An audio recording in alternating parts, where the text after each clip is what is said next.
Right, so I've now installed this Shelly device for my hot water cylinder to both monitor the power consumption but also remotely switch it so that I can turn it off when I go either on holiday or I'm staying away for work or whatever, and then on my way home I can turn it on and it's nice and hot. So from the power switch isolator, power comes into that first, and then from this it then goes into the terminals accordingly.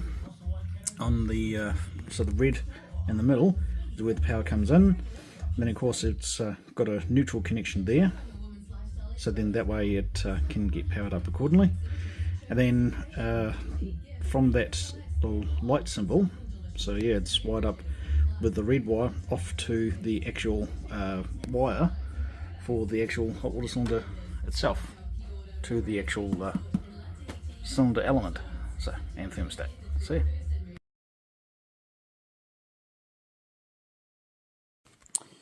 So just for reference sake, this is how I've wired up or pre-wired one of these Shelly switches. So yeah, as it shows there.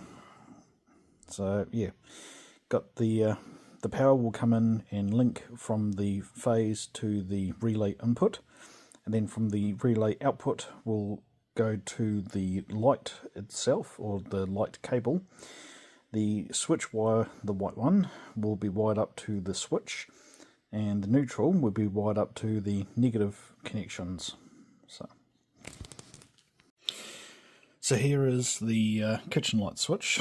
So the switch itself, the power still goes into the common or the center feed as per normal, but instead of the switch wire going out to the light, it instead goes into the switch input of the Shelly controller, and power is piggybacked from the switch red to the controller to feed it, and power is also linked across to the in of the relay contacts, and the out of the relay contact goes off instead to the light.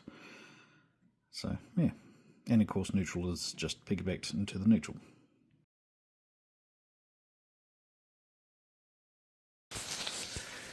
Right, and this is the storage room. So yeah, as you can see, power comes in the common there and goes directly to the Shelly device, and then out of there it goes into the relay contacts. From the 0 it then goes onto the dimmer, and then from the dimmer it then goes onto that connector, which then goes to the lights themselves. And yeah, and then of course the switch itself is into the input of the Shelly, and obviously neutral is to the neutral, and yeah.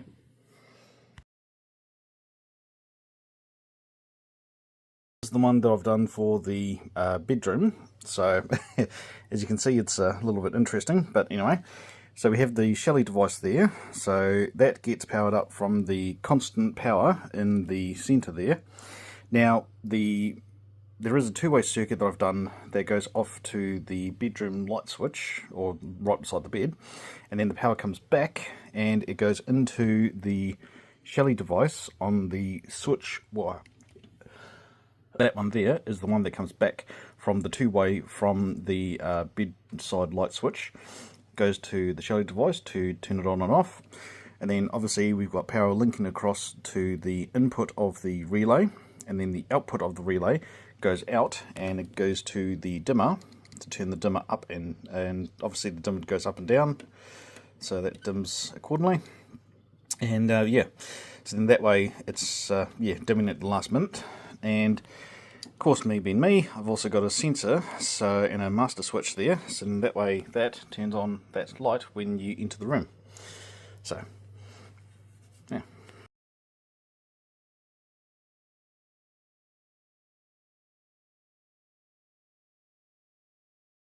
So as per the wiring here, neutral goes off to the neutral connector.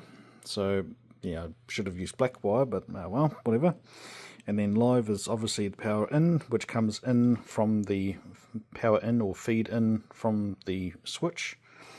And there's also a link across to the relay input terminal.